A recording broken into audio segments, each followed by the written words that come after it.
Hi, everyone. Welcome to the Holistic Pharmacy Podcast. I have with me today a very special guest. He is not a pharmacist, but he is very, very informed, and he's actually an author and an industry leader and expert in EMF. So I'm super excited to have him on and hear what he has to say today. Marina, thanks so much for inviting me. I'm sort of excited to talk to your audience because this is a subject we all should know about, including the pharmaceutical industry. Absolutely, absolutely. We hear more and more about the dangers or possible dangers or all these different theories about it. So I would love for you to just come on and share your expertise and experience and set the record straight.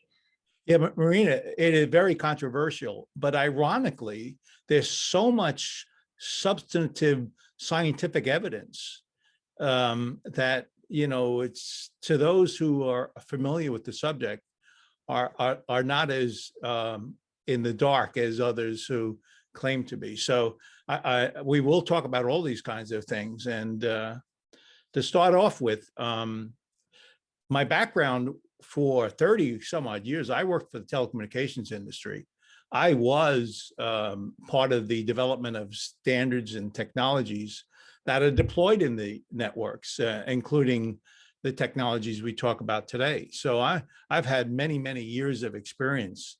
About 10, 15 years ago, my sons were visiting, and they had their laptops in their laps. And my wife says, "That can't be good for you." And I thought about it a tiny bit, and I said, no, the power levels are too low. There's just no dangers to the body. It's too low. It can't be true. But then my engineering came out a bit, and I said, well, let me go take a look at the research side of this of electromagnetic radiation. And I was sort of surprised.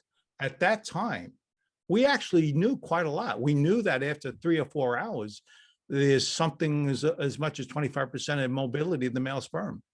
After 3 or 4 hours, a female may have a tumor, non-cancerous by and large, but they can generate tumors. So I was like quite surprised. I was in the industry for all these years, yet for some reason I didn't know that there were biological impacts to the technologies around us.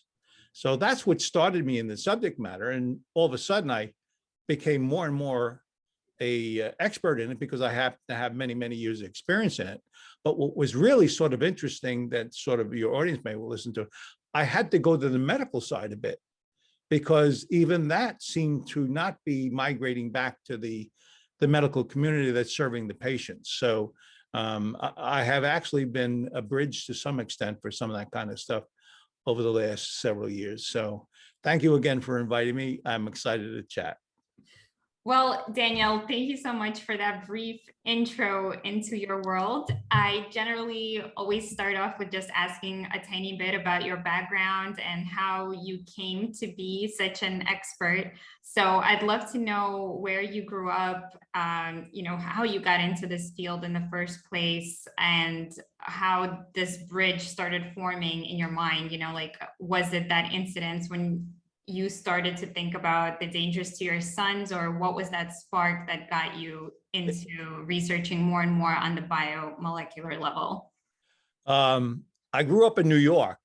Okay. Maybe you can tell. and I went to Bell Labs in New Jersey, and I had all these years of experience in the telecommunications business, but on the development side. So I had a lot of experience. And the story I told about my sons using it, it sort of bothered me that I didn't know at that point that there could be potential dangers. And I did electrical engineering my whole career, but I happened to be a mechanical engineer as well. So I actually said, well, we're not victims. Let me make you something. So I actually designed a shielding for their laps when they have their laptops in their laps. And slowly but surely, I began learning more and more about it. It started introducing products into the industry, and I began getting a whole lot of questions from a whole lot of people that said they were sensitive to these electromagnetic radiation signals. And that's actually what started me going really diving even further and being more an educator. And thus the purpose of the book was to try to help people understand, what do we know and what do we don't know and what can we do about it? And that's sort of how we got involved in. And I never started off trying to be an expert. I started off trying to find a defense for my sons. My wife wanted grandchildren. And by the way, I still don't have grandchildren. Oh, wow. Well, it's a matter of time. So. All right. Well, tell us a little bit more about, let's start with the definition, right, of EMF. What does that stand for? What is it? How does it come into the telecommunication field? And then what does that have to do with health? So electromagnetic radiation is, you use it every day. It's in your environment. When you use a cell phone, there's a transmitter in a cell phone that connects to a cell tower 4 or 5 miles away. Well, how does it physically get there? It's electromagnetic radiation signal. It's a RF radio frequency signal that's transmitted by your cell phone, and it goes to the cell tower, and thus you have the communications. Well, there's a physical energy that exists to be able to go from your cell phone to the cell tower, and while it's going to the cell tower, it's also going towards your body. And it turns out that our laptops, our tablets, our cell phones, all of these devices use some form of radio frequency communications to connect to a Wi-Fi, a Bluetooth signal. There's a lot of different kinds of technologies we're using around us today. And every one of these devices are generating transmitters, signals that can potentially interfere with the body. Now, for standards purposes, the industry, the Federal Communications Commission actually is responsible for establishing how strong that signal should be. And over 30 years ago, when the cell phones just began to come out, they created this standard. And what they did was they took a 6-foot male, and they modeled that 6-foot male, and they said, we want to make sure the signal doesn't go into the head of a cell phone user by more than 1 to 2 inches.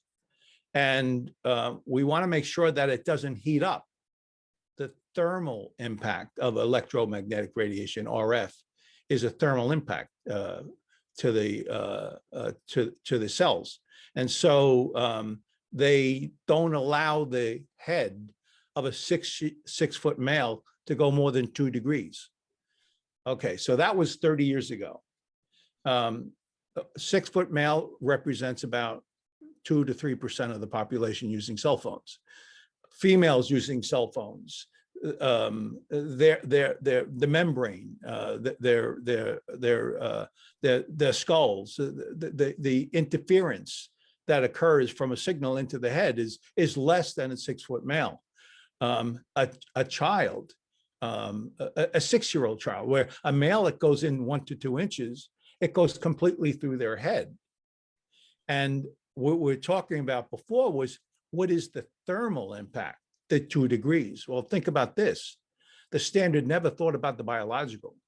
And one of the things that's happened over the last 30 years is, we do know heavy users of cell phones, heavy users several hours a day, they're 3 times more likely after 10 years to have frontal lobe cancer. And so there's a fairly significant impact simply by the biological impact of the cell, which could be serious. But more interesting than that, I actually don't worry so much about how the cell phone or the laptop or the tablet's going to be interfering with the body from a critical cancerous point of view. It's how does this disrupt the cells and the way they communicate. That's actually even more interesting. People walk into your clinic and they say, I have a headache. Well, is the headache what's the form, what's the source of the headache? I actually had a clinic where they were explaining to me what was going on, and this person had a dry eye, and they were saying how, like, this has got to be from something, and we can treat it by giving them a couple of drops a day. And I said, do you know blue light, which is a visible electromagnetic radiation, can actually create dry eye? And is she or he looking at the screen all day? And is that LED coming out of the screen so intense with blue energy that it's actually interfering with the eye itself? And sure enough, they used blue light glasses, which I developed for them. And it turned out within 2 hours, her dry eyes were wet. Wow. And so it's interfering. You have people coming into your clinic and they're showing symptoms like headache. I'm not sleeping right. You know, I have it ringing in my ears. I have tendonitis. I have fatigue. Sometimes I have foggy thinking. All of these are symptoms of those exposures that we have in our daily use of technology around us every day. Wow. So you mentioned a few things there. So which devices should we be the most concerned about? So you mentioned cell phone, laptop, tablet, any other devices? And what do you think is the leading cause that we should be worried about? Well, it turns out that it's all of the above. It's the accumulation of all these technologies around us. You can't single out one versus the other. Although when you use a laptop or a tablet and it's a couple of feet away from you, it's much better than using a cell phone directly to your head. In fact, sort of a general rule of thumb is, when you have these kinds of technologies around you, when they're touching your body, they represent the most potential dangerous condition. 1 foot away, 1 to 2 feet away, 70–80% of that potential danger is gone. By 4 foot, almost 98. So when you use all this technology around you, what makes it less dangerous is where it is and how long you use it. Not necessarily is one device more dangerous than another. Okay, interesting. Yeah. So that leads me to wonder, what are the ways we can mitigate our risks? So you mentioned placing the devices further away. Yes. Let's say, you know, a cell phone, you can use the earpiece, right? Instead of talking directly with the cell phone next to your head. What other ways? And then can you also touch on blue light and Wi-Fi, I mean, Bluetooth and Wi-Fi? Yes. With Bluetooth and Wi-Fi, a cell phone power level is 1.6 watts. That's how much power it has. When you have Wi-Fi, it can be up to 6 watts. When you have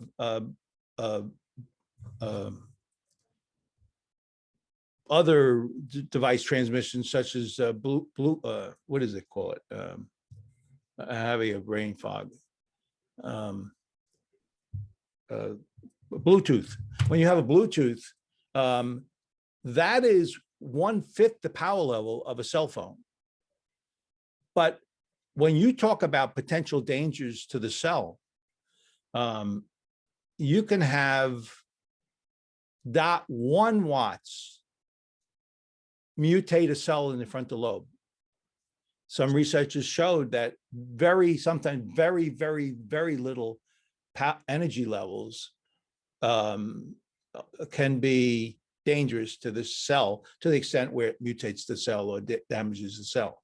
So to answer your question, yeah, you're right. When it's sitting on your head, a cell phone, that's when it's mostly.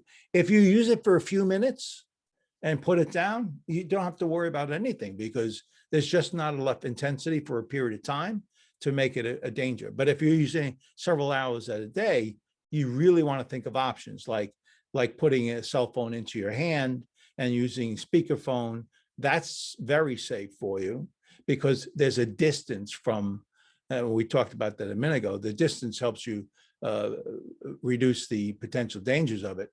But if you want to talk in privacy, using wire earbuds to your ears is a very good way of communicating and keeping the reduction. And in my case, I'm using acoustical connections.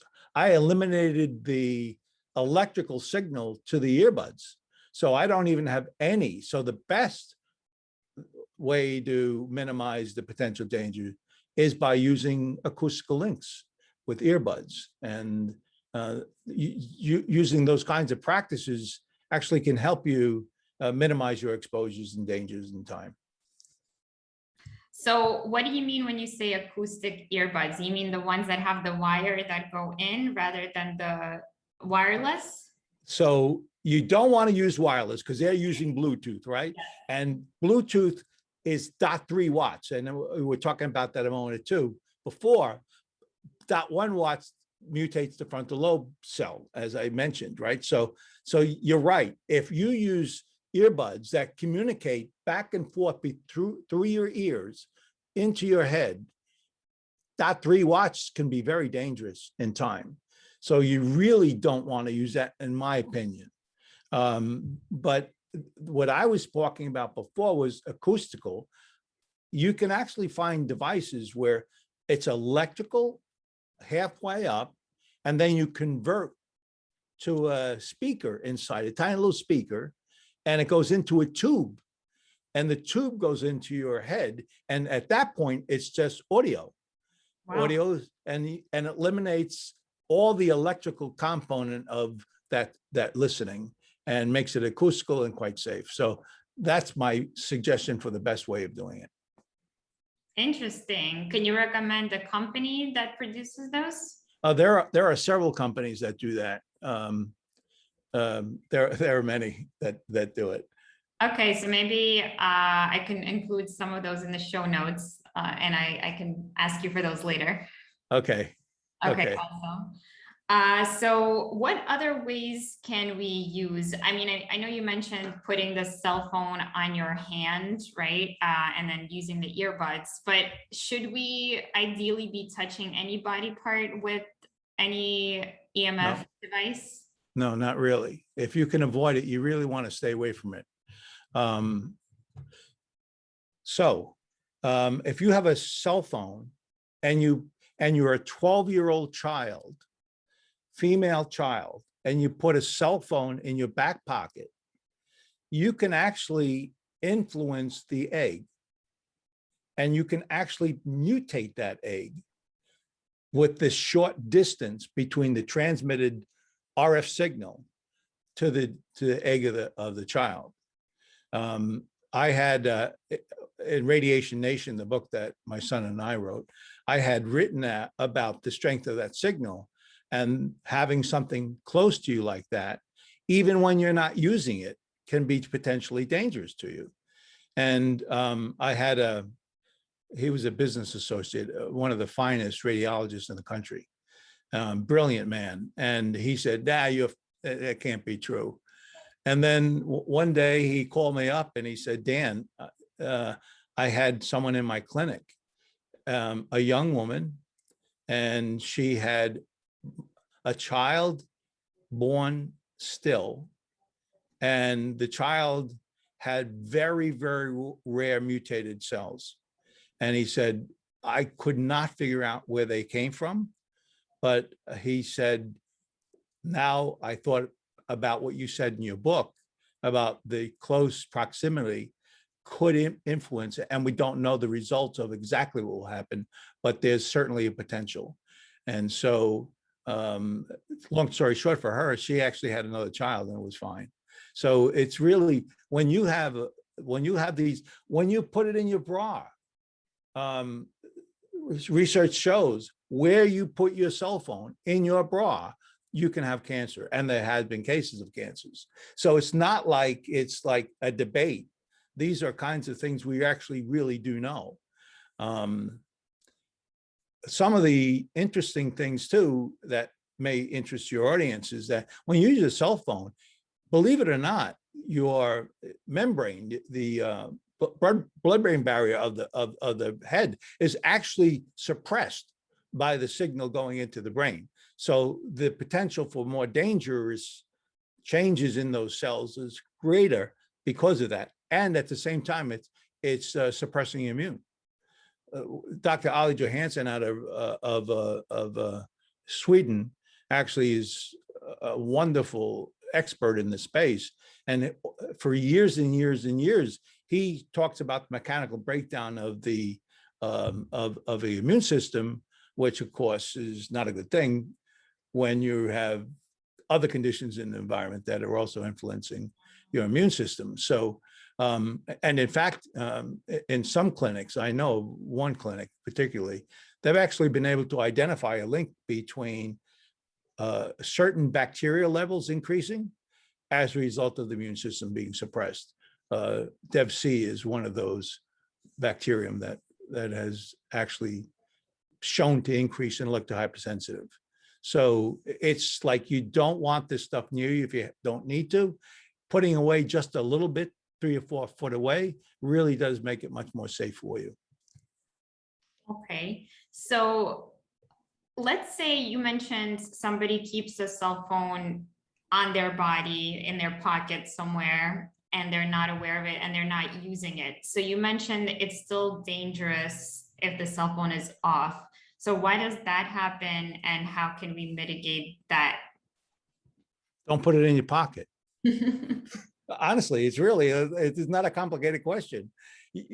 When you get very used to, think of it this way, Marina,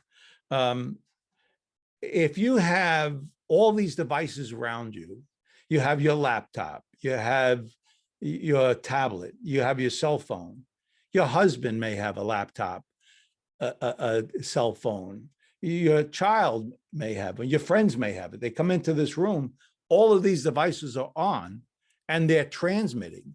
So there's dozens and dozens and dozens of sources of transmissions. So when you have that kind of condition, obviously you want to be aware of them simply by knowing what is on and what is off. Think about it this way. A transmitter is a bee in a room. One bee will sting you and you won't die. But if you have 1,000 bees, it may take serious offense to your body.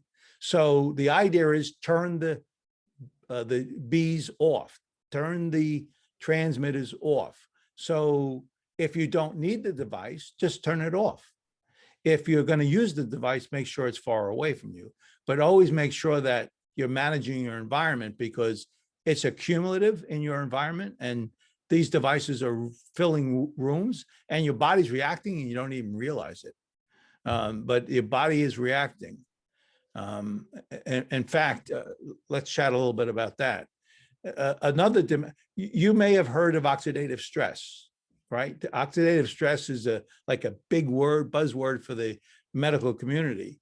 I hate oxidative stress. It doesn't describe anything to me other than the fact there's an imbalance in radicals and antioxidants. That's all it means to me, right? It doesn't mean anything to me. But the fact is, the body is, there's some work being done by a fellow out of University of San Diego. And he's referred to the body response of external influences, such as toxins, such as radio RF as being a toxin. And the body goes into what is referred to as CDR, cell danger response. It really literally changes how it's communicating. And as a result of that, there's different ways that the body reacts to that. So even though you may not feel it, your body may be actually reacting to it. And that could be symptomatic of some of the headaches you're getting, some of the ringing in your ears you're getting. Before I forget it, let's chat about blue light. You had asked about blue light a little bit ago. Blue light,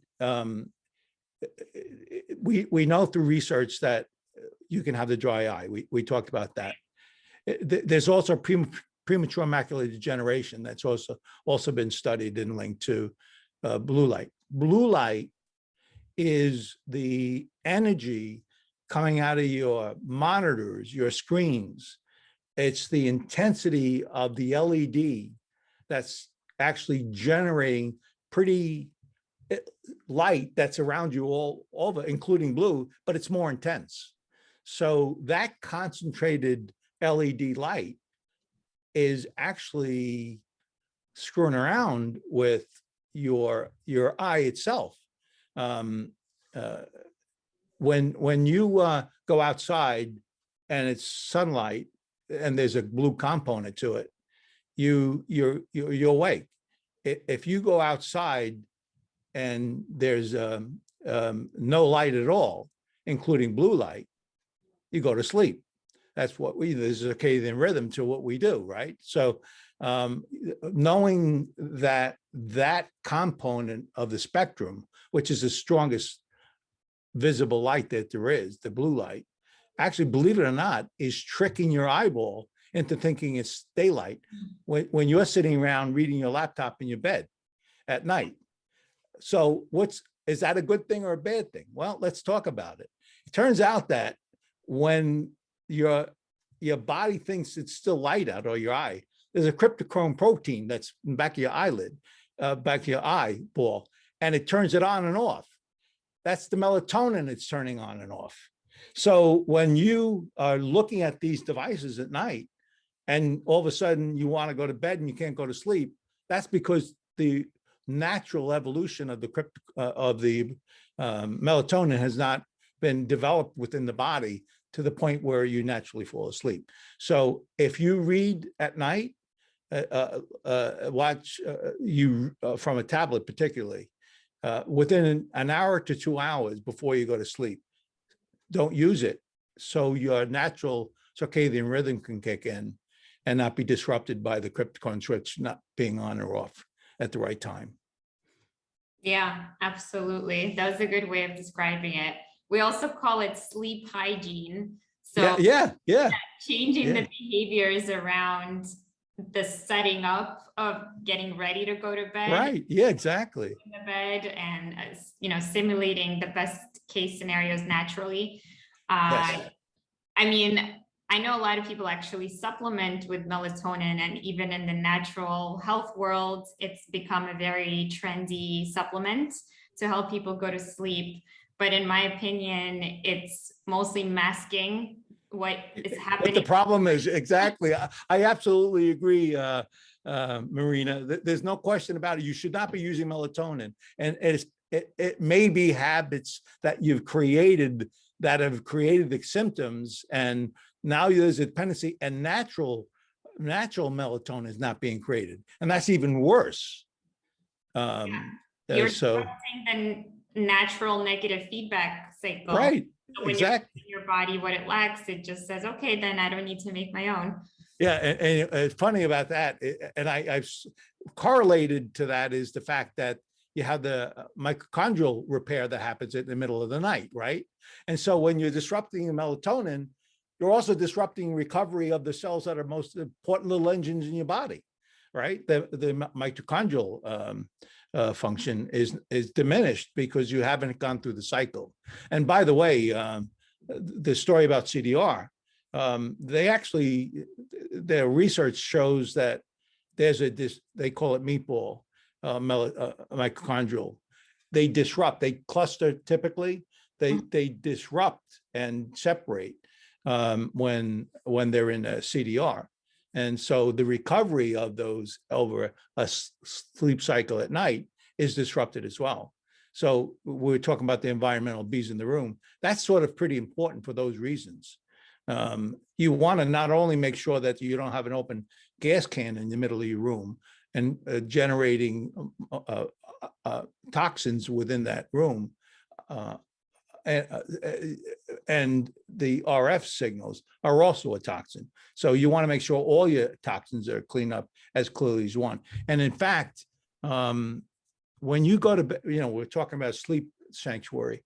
When we talk about going going into the room. You do not want your cell phones in your room. You do not want your Wi-Fi in the room.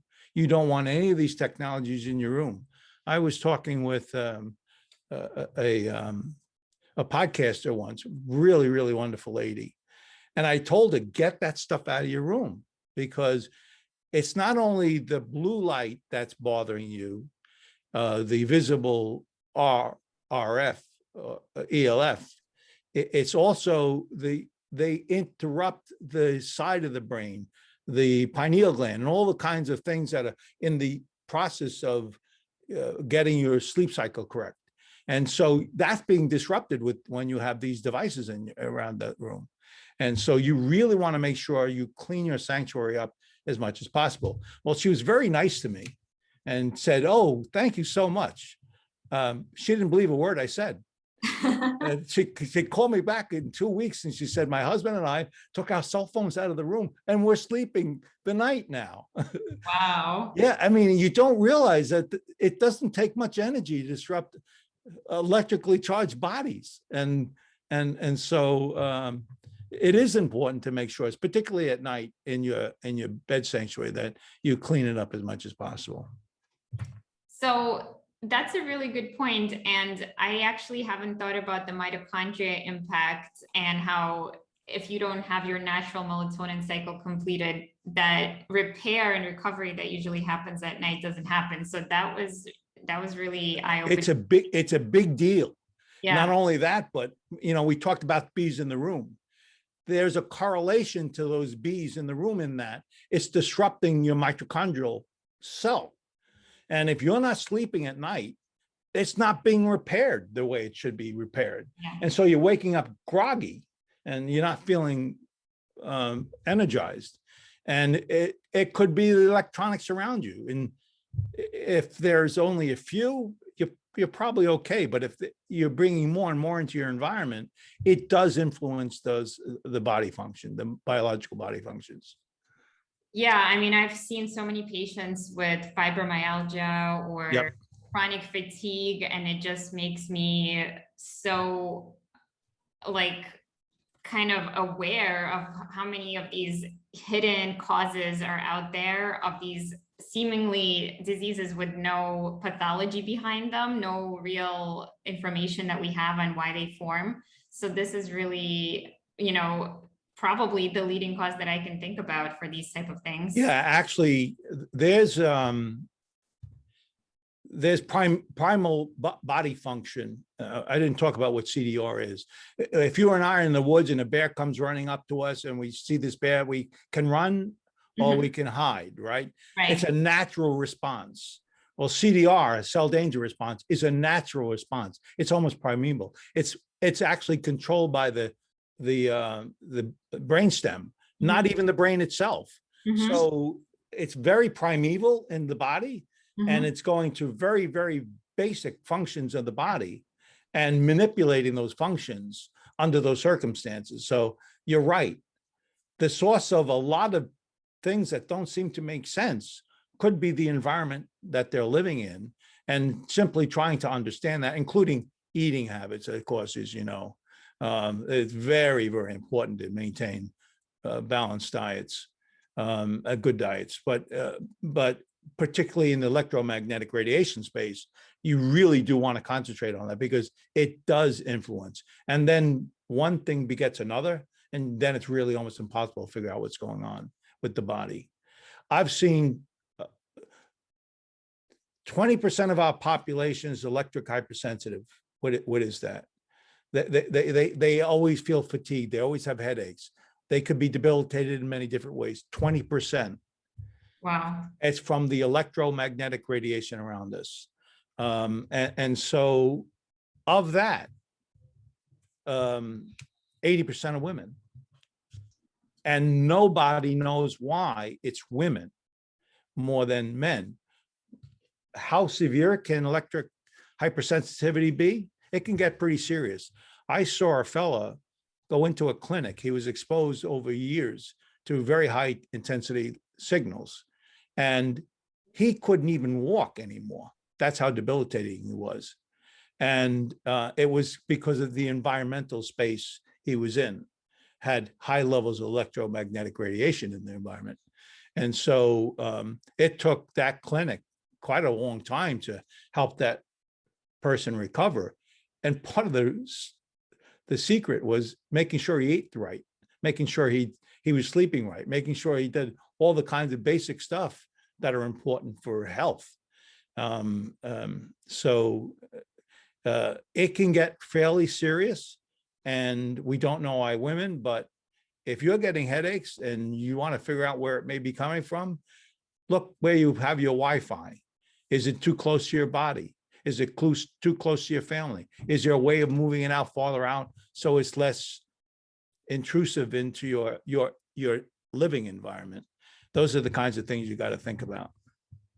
Yeah, that's such a good point. And I believe autoimmune conditions are also more prevalent in women. So it's definitely tied to some kind of mechanism to protect us biologically, or maybe to make us better carriers of our descendants in some way. Must be some protective function.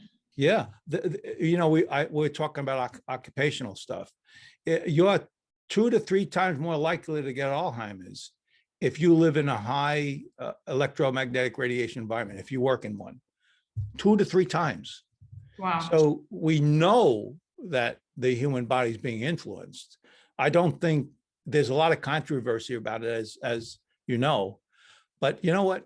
If you really investigate I look at this research work all the time. It's really good stuff. People really know how to set up study work, how to run studies, how to have peer reviews, all those kinds of things. There's so much study work that demonstrates that there's clear links. At the very least, you should be precautious about what you do. Take precautionary measures about what you do, because that environment, the ambient environment that's changing, is not getting less, it's getting more, because we're bringing more and more technologies in our environment. So you really got to be aware of it. Yeah, and that old question about nature versus nurture, right? It's over and over been shown again and again that epigenetics is really way more important. And like you said before, your environment is a big piece of whether or not you're going to be healthy. So just the amount of things that our body has to deal with on a daily basis, as you said, is just going to keep growing and growing as there's just more toxins from all different industries and spheres. But one of them that I believe not many people are considering is electromagnetic in source. So having said that, how do we go about protecting ourselves at an individual level, but also how much of it can we mitigate by ourselves and how much of it should be more like a collective conscious effort? For example, regarding Wi-Fi, you can maybe figure out where it can go in your own home, but living in a huge city like I do, densely populated, apartments everywhere on top of everywhere, and somebody's Wi-Fi is reaching your space and your sanctuary. So how do you really mitigate that? And we also mentioned certain body parts and organs are more likely to be susceptible to mutations and EMF damage. So I know you mentioned the brain, the reproductive organs, the breast. Is there anything in particular that we should be aware of in terms of where it can affect us, what to look out for, and then how to mitigate it? A lot of questions there. So it's soft tissue, right? It's the heart. National Toxicity Program was a study that was done by the federal government, took over 10 years, epidemiology study. They had significant populations of study subjects. In other words, it was statistically significant what they found. And what they found was frontal lobe and heart were where there was elevated cancer relative to normal populations. So watch your soft tissue. And so there are very many things you can do. And you're right, the source can linger your whole life. And I'd like to give an example where there was a research done in San Francisco about 8 years ago. And there was a clinic that gave a bunch of women in their first trimester these meters, RF meters, and they went around monitoring their environment while they went through their first trimester. And they were looking for heavy exposures versus light exposures. And what they found in the study was that if you were heavy exposed, that is your environment that you were in was heavily penetrated signals around you, you were 3 times more likely to have miscarriage. So it is serious, and it can start very early in a human's life. The Alzheimer's, ADHD,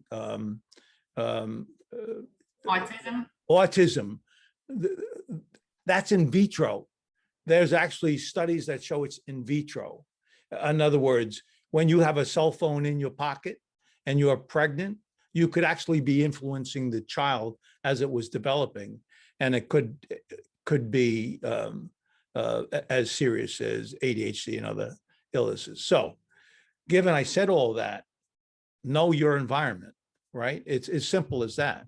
If you really know your environment and you pay attention to where all the bees are, you really can get pretty safe.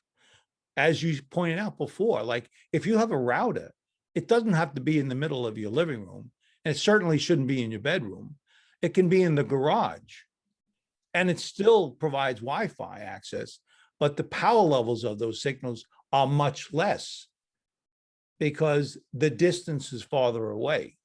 So simply by putting distance between you and the source, it really does help.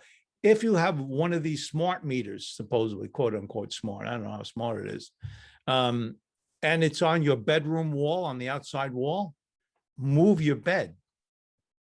It is that serious. You have a transmitted signal of 1 watt that's being transmitted continuously, potentially every 15 seconds. And so when you have that kind of transmitter and you're in that bedroom and your head post is right next to the transmitter, that's not a good thing.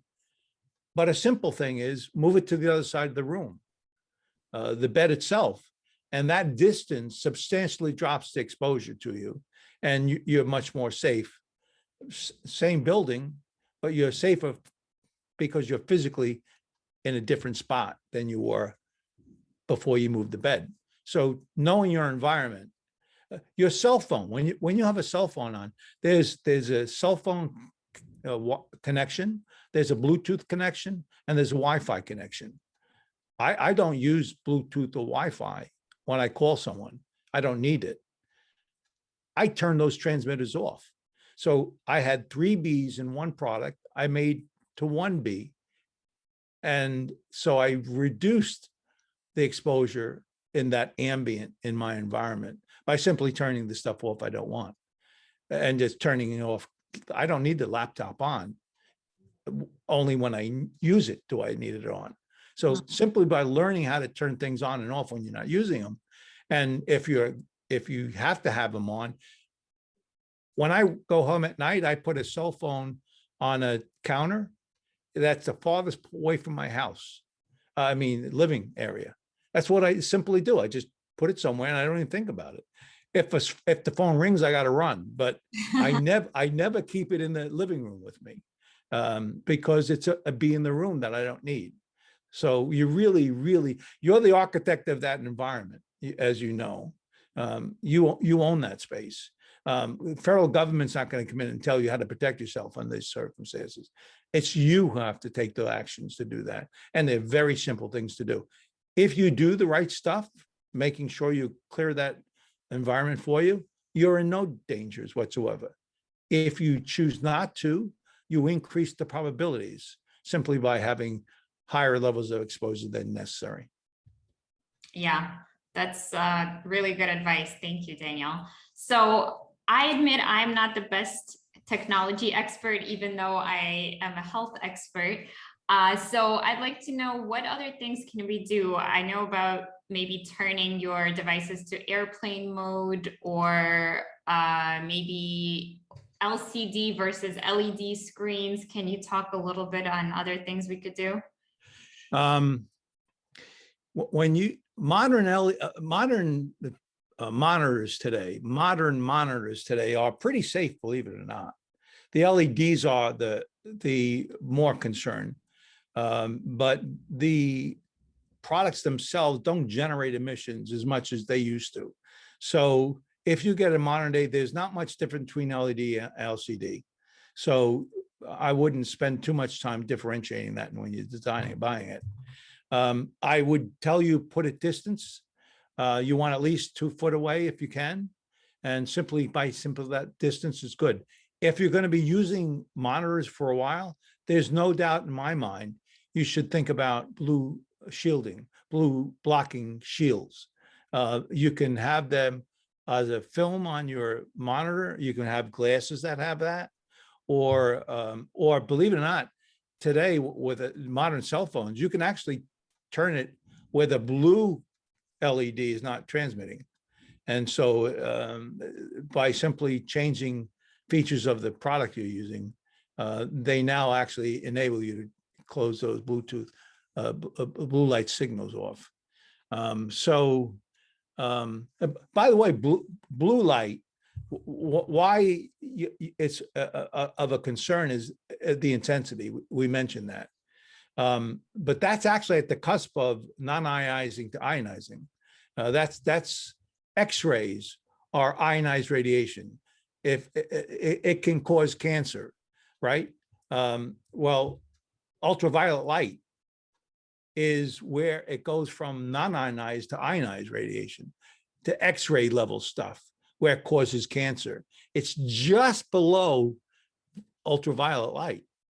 So where you get the cancers, skin cancers, it's because of the intensity of the signal.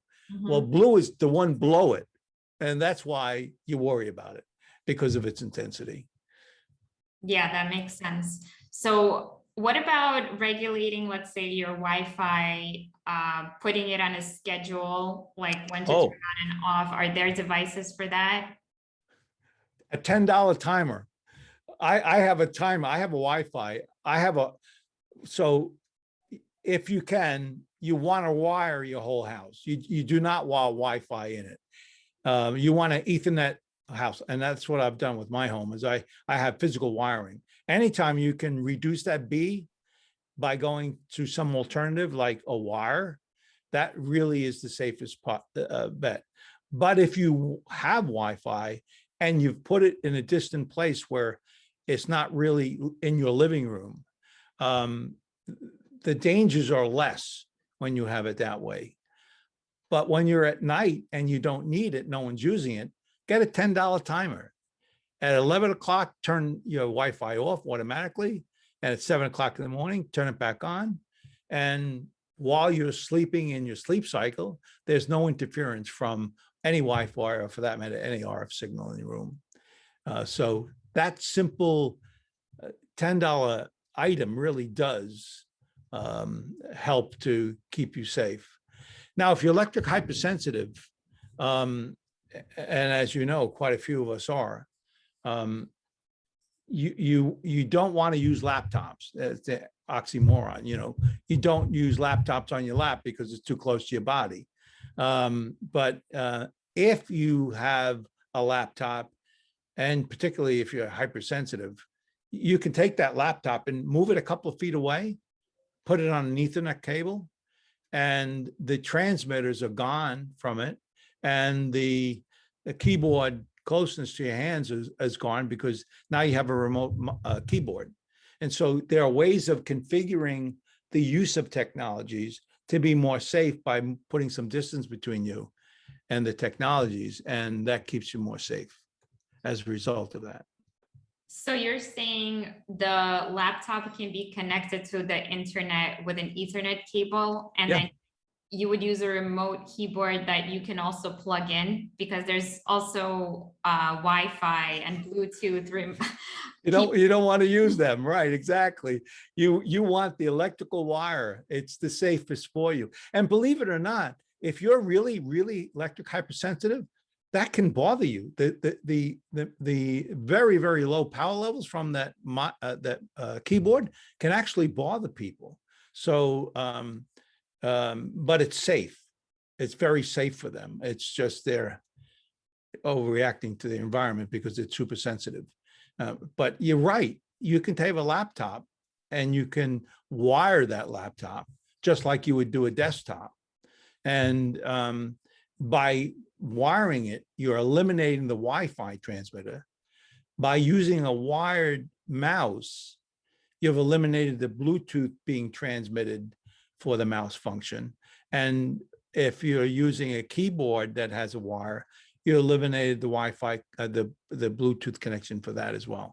So yes, simply by moving stuff away from you and trying to wire up that what you can, it keeps you more safe, particularly when there's interactive stuff.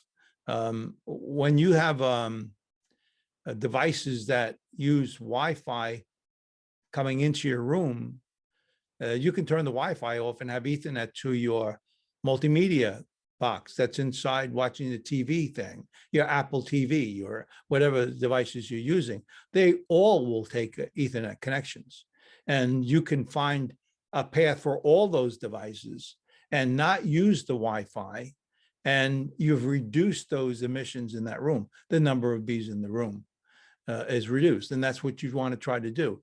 If you do a diligent job of that, you're pretty safe. If you're using baby monitors too, I hate them, but if you're going to use a baby monitor, don't put it next to the crib. Put it on the other side of the room. Simply by bringing it on the other side, it's much more safe environment for the child. And you can still hear the child if there's a problem, but you don't saturate the child with emissions that are excess. So simply trying to understand the environment you're in is a way of really dealing with the environment that we're within today and for many years to come. So you're saying devices like Apple TV or let's say Alexa, is there any inherent risk in using them if they're wired? Yeah, there's no disadvantage. In fact, there's an advantage of using with like Apple TV. If you're not using the wireless part of it and using Ethernet, the performance, the throughput is twice that of a Wi-Fi, 3 times that. It's much better. There's no buffering. There's nothing going on. So it's really a better signal for what you're doing. So in general, you should be doing that anyway, if you want an optimal way. But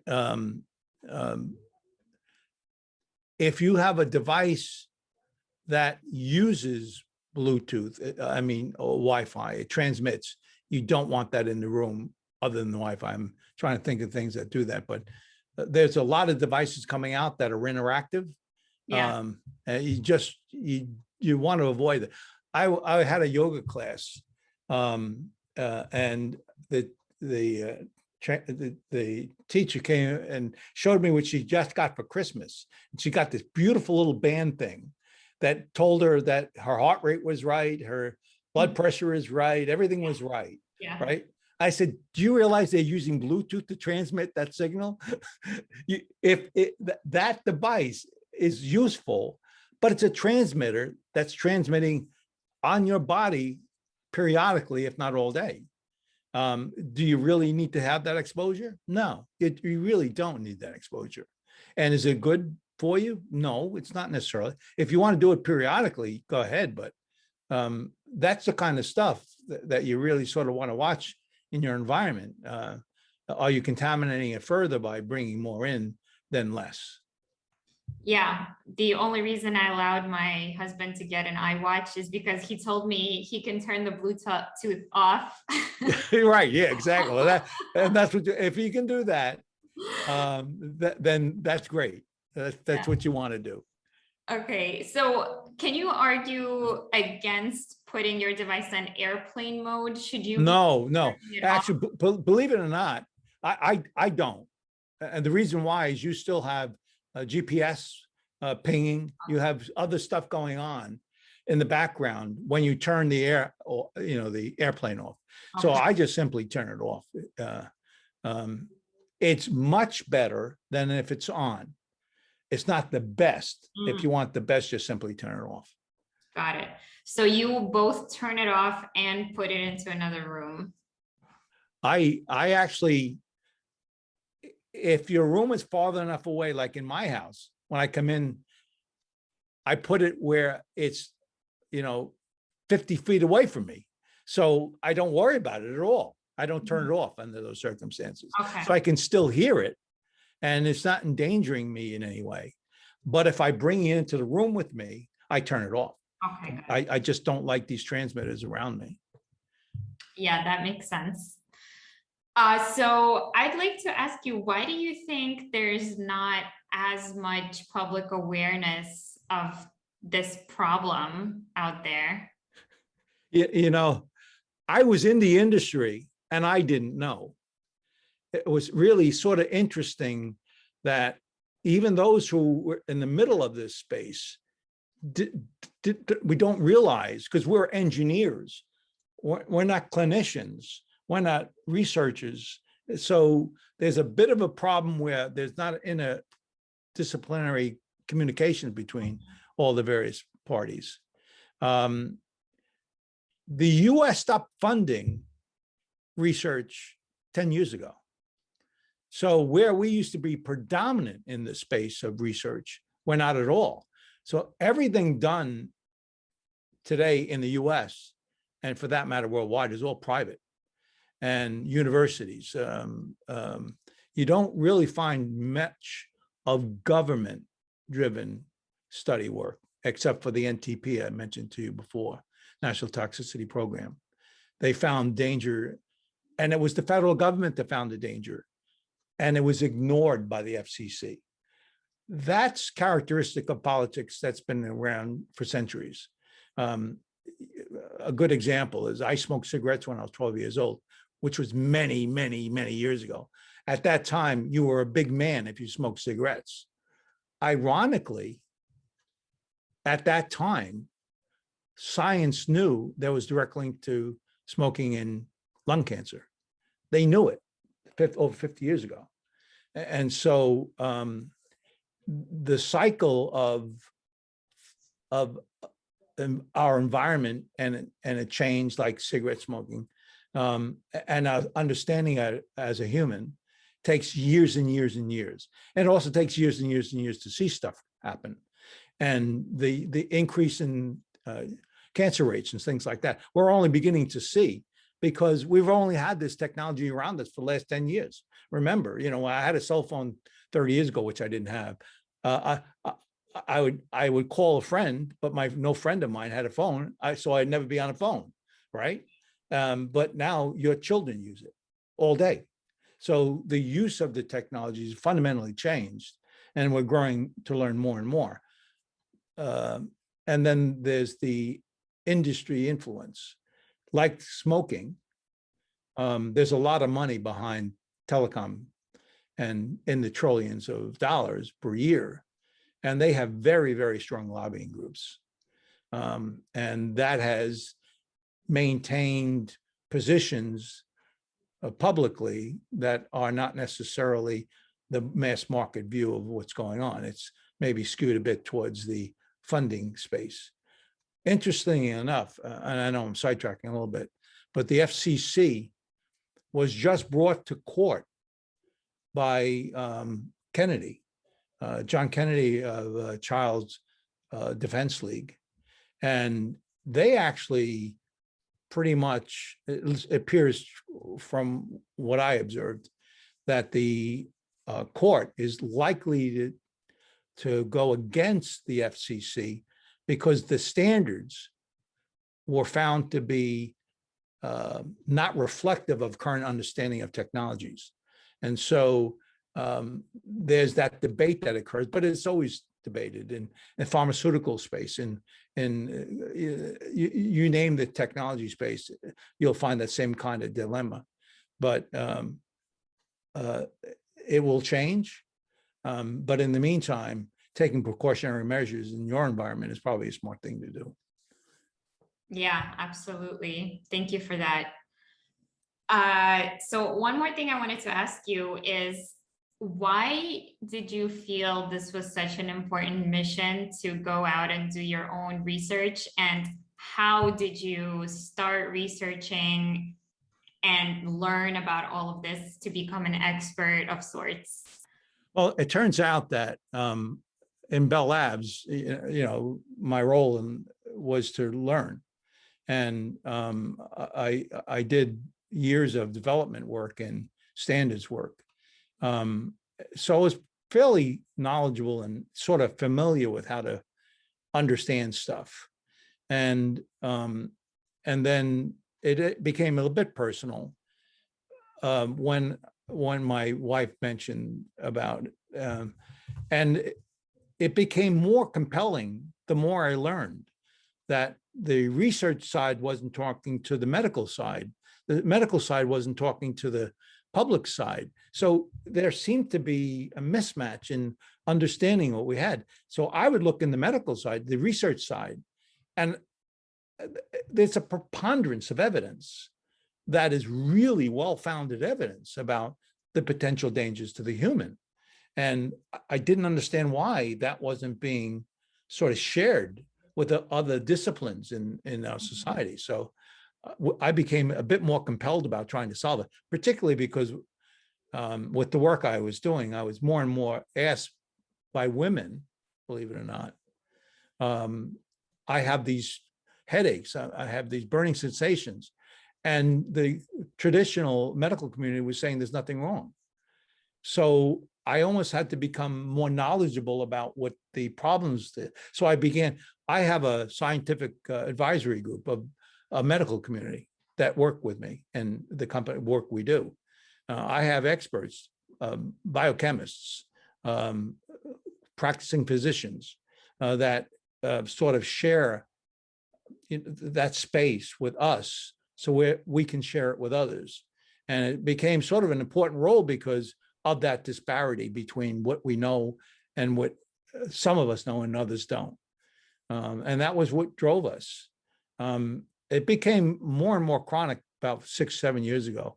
And I didn't know why there was things going on in our environment with the human, and yet we weren't understanding it as a potential problem for the human. And it really is the source, as you pointed out, to so much of disruption of body function. And do you know you can be walking and the brain pattern is a sleep pattern? Do you know that you can be sleeping and your brain pattern is a walking pattern? I bet you didn't know that. The electromagnetic radiation can have that kind of influence to the body, disrupting the fundamental characteristics of circadian rhythm. You're not in a cycle of repair that you need to be in at night, and you're walking around it as a zombie during the day. That is a recipe for failure for the body. And I felt compelled to try to get that point through, that there is an issue.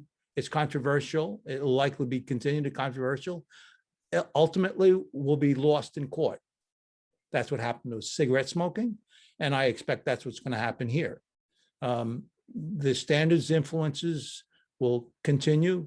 Lobbying groups will continue. It's sort of our responsibility, those who sort of pay attention to these details, to sort of share what they can and take actions to fix what they can. Yeah, one thing that just popped into my mind that I was curious about is the microwave. What is your research or opinion on that? Because we have such a little time, I didn't talk about all these things, but a microwave oven uses 2.3 watts, 2.3 gigahertz. It's a hertz is one cycle in 1 second. It's a wave that happens in 1 second. A gigahertz is 1 billion cycles in 1 second. Okay. So when I say a microwave is 2.4 gigahertz frequency rate, it's 2.3 gigahertz. It's 2.3 billion cycles per second. That is going into your meat in a microwave, heating up the water in the microwave and oscillating the cells, heating them up, and voila, your meat is cooked. That's what a microwave signal is. And microwaves, I don't use microwaves because when you do, you have the risk of overheating and they become carcinogenic as a result of overheating the cells, the molecules of whatever you're cooking. So that's why I don't use it, because of the potential for going beyond where it should be and becomes a carcinogenic. That's ultimately the problem with microwaves, is that they can be good, but they at one point can become very dangerous. A cell phone is around 1 gigahertz, 1 gigahertz, 1 billion cycles per second. Okay. And you already know what happens in a microwave. You already know it heats up, right? Right. 1 gigahertz is a microwave signal. RF signal is a microwave signal. That's why your head heats up. Wow. It's a microwave signal. You're radiating yourself when you use a cell phone. Very low power levels, but that's what it is. Okay. So just to finish up, so you started researching on your own, right? All this stuff. Yeah. You looked up the clinical studies on PubMed, Google Scholar. Right, exactly. Else available Exactly. to you. So how did you then transition into what you do now, into writing your book and into your company? Can you just talk a little bit about that? I was very frustrated about the disparity of information that was in the various silos of our society. So that's why my son and I wrote the book. You decide if you have a problem or not. There's a substantial amount of evidence that you should consider. That's fact. And we were compelled to create that. I generally will not be arguing at an FCC trial. That's not my role. There are others that do that kind of stuff, and they do a wonderful job. Kennedy, as I mentioned, does a wonderful job of that. We actually know them, and we actually deal with these people. Our role is, when my sons needed protection, I said, we're not victims. There are things we can do. We talked about the environment. One thing further I didn't talk about is the shielding. I created shielding for these technologies. And our role in life is to bring individuals the ability to choose if they want to be shielded or not, or safe or not around the technologies. And we provide technologies to help them be safe. That's what we do. Our company started with a laptop protection device, and now we have hundreds of products that we have that protects the individual. So it was really, we're not victims. That's as simple as that. I love that philosophy, and I completely understand why the laptop shield was first. Right. To bring the story full circle. Okay, so we are definitely running out of time, but if you just have one final minute, I'd love to do a rapid fire round with you. All righty, go ahead. Okay, so what's the #1 advice you can give people to have the best quality of life available to them? You're the architect of your own destiny. Simple as that. You own it. You take care of it, and it'll be done because you own it. Awesome. Don't wait for anyone else. That's great advice. Second question, what's your favorite hobby? It used to be fishing. When I was stressed out, I used to build furniture for years and years. I used to go get trees, cut them down, have them milled the way I wanted them, dry the wood out, and build furniture from it. So I've been a bit extreme. So I've had many hobbies. And today's hobby is to sleep and watch TV. No, I'm joking. Okay. What's your favorite beverage and your favorite food?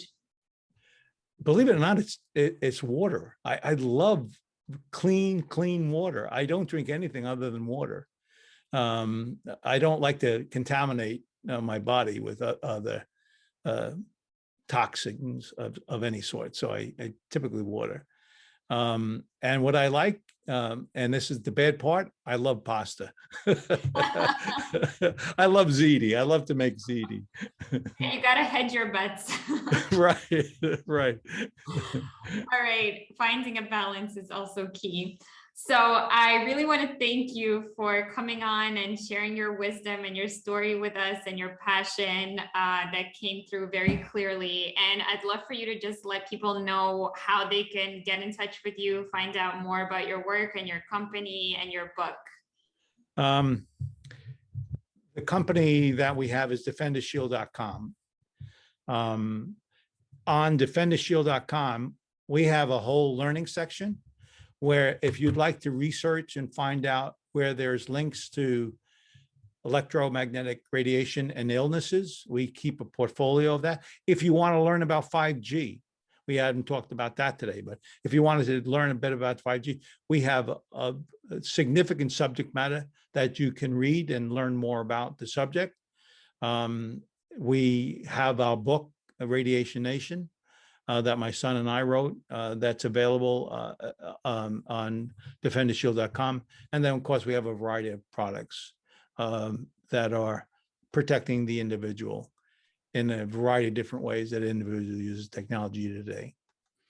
Okay, awesome. Well, thank you so much, Daniel. It was really a pleasure to meet you and to talk about this. If there's a follow-up, we'll definitely cover 5G in that.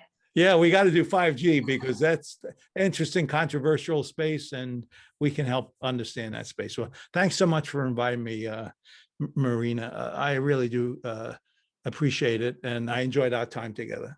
Likewise, same here. Take care of yourself and have a great day ahead. Thank you. Bye-bye.